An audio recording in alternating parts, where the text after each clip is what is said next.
Okay, so in that horrible video that you were seeing before, I pretty much explained how you place this starting point of a partition, and I'm just going to do that one again because I think it's important.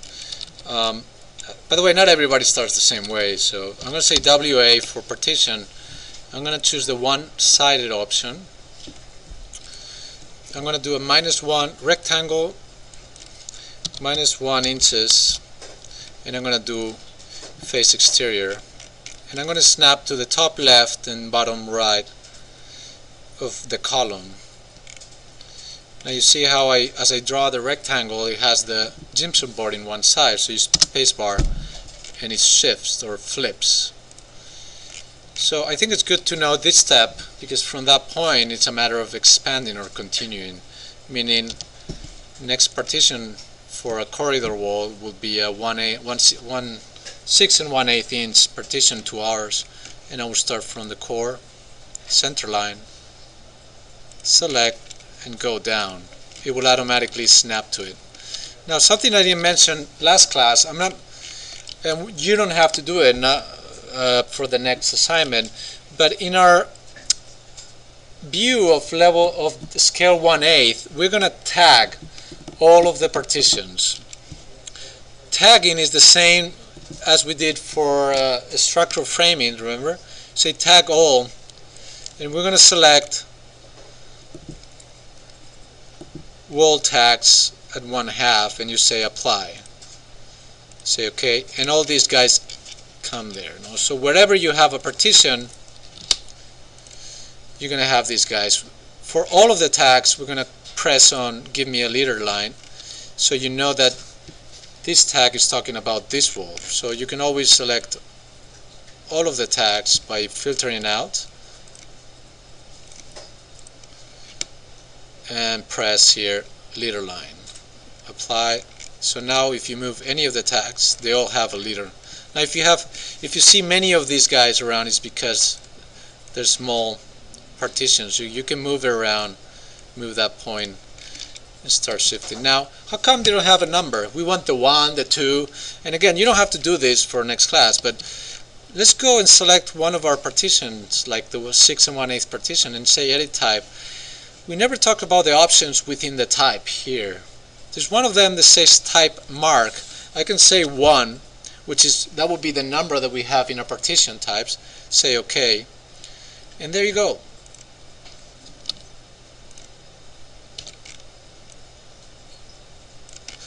All the walls that are drawn with that type will have the tagged 1. Okay, so if I select, for example, this type, edit type 2, there you go, they all have 2. Edit type mark 3, all of them are going to have a 3. So in that 1/8 scale plan, only the 1/8, because there's too much information to place tags on the 1/16. We're going to have later on, in 3 weeks, we're going to tag all the walls. We're going to have callouts for the stairs, etc., etc. So you pretty much know now how to do that. I'm going to go back because we don't want tags at this point, but you could go ahead and place that number to your types, meaning you go to edit type and place that number 1, 2, 3, 4, depending on your partition type in your assignment 4. No? Okay, so I'm going to do very fast the stair element. We're going to go to shaft, because it's a shaft. We're going to go to core, center line, and go to that point. Take it down, shaft again,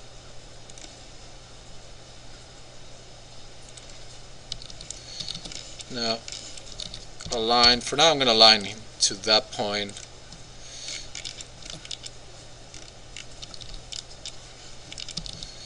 and WA shaft from that point to here. I don't know why it's not aligned. Wait, line to here, this one. And again, it's probably because, there you go, to that point.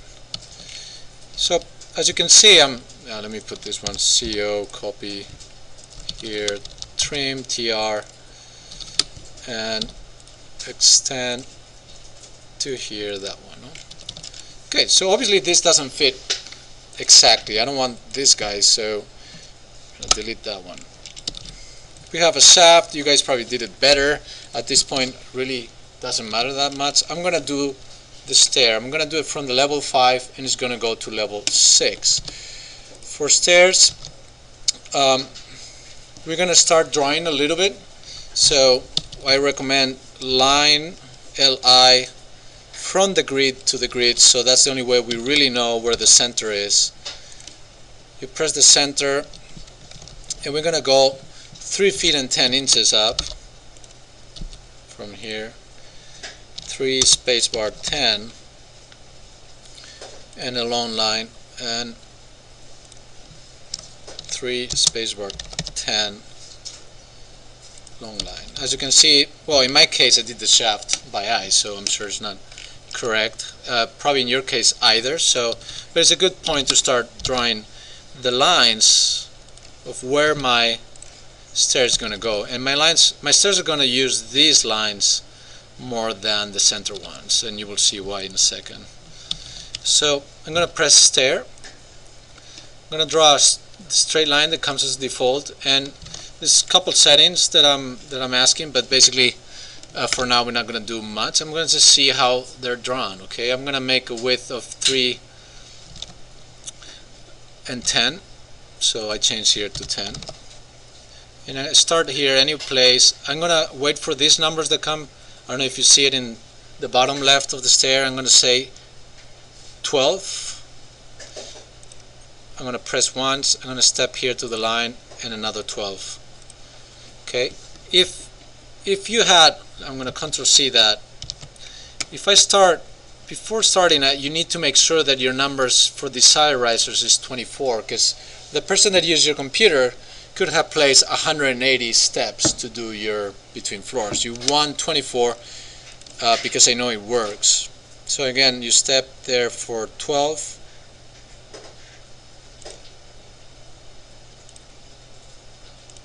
There you go. Okay, at this point I draw it. We're gonna move vertically 2 inches, meaning you can select before you say OK, you can move MV each of the risers 2 inches. Select, move down 2 inches. Okay, and I'm going to say OK.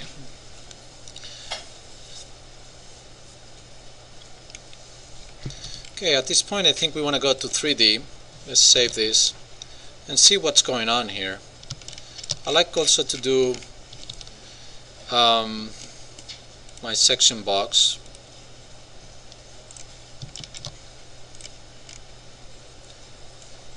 And section the stair as if it was the section that I'm going to use in my sheet, no? Which is sectioning one of the sides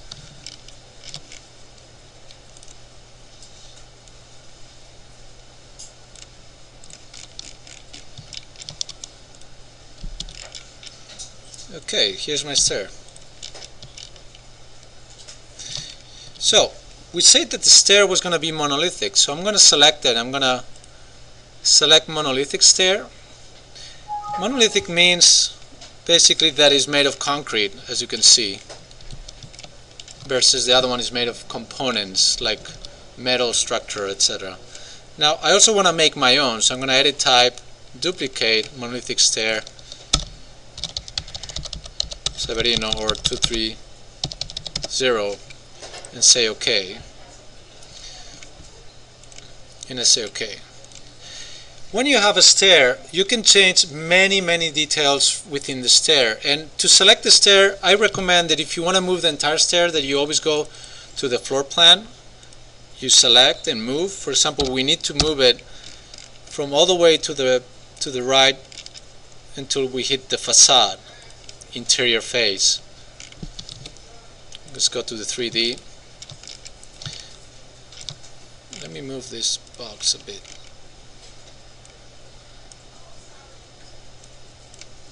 There you go.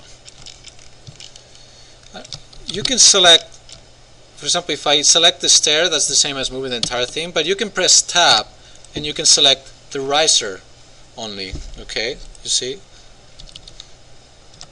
So it really depends on what you select that you're changing. Now here we're going to say we want a thread, meaning a top detail and a riser, but we don't want it to be slanted. You say OK, and that changes the detail in the top and in the front. Okay. We can also tap or select directly the rail, and that's another family element within the stair.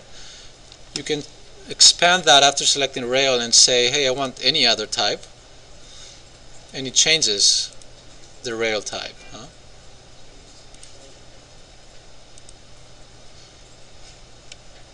So this is the one that gives you by default. For the exterior one, I want to really edit the type and duplicate it as well to be 2330, which is, or my name. And I want to just edit here what is called the baluster placement and change those to none, because I don't want verticals in the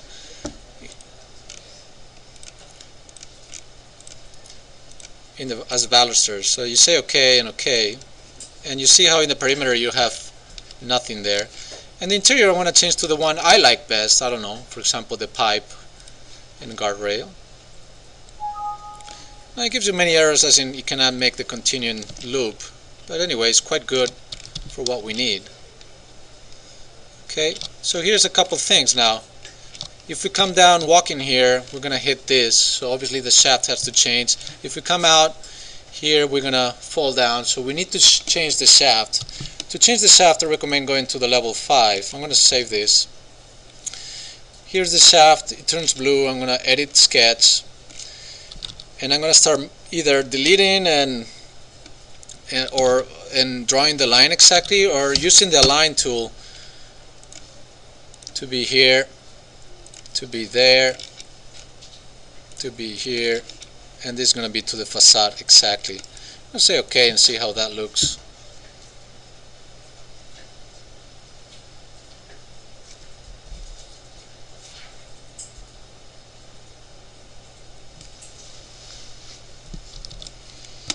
.3D looks much better. Now here's something weird.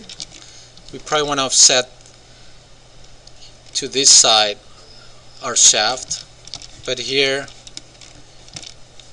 oh, here actually we can tap on this riser tab and extend. If I remember well, there's an extension of the riser. You can set this to be 5 inches. And you see how, oh no, -5. And what it does is this little detail, very nicely done. So now at this point the shaft has to be a little bit more elaborate, unfortunately. So you can select the shaft here in the volume and say edit, sketch, and a little more sophistication. You can leave it like that if you're comfortable with that. It's to really snap this in the middle. Actually, I may do that in the next video. So I'm going to just say OK for now, without changing the shaft here. I'm going to change it in the next.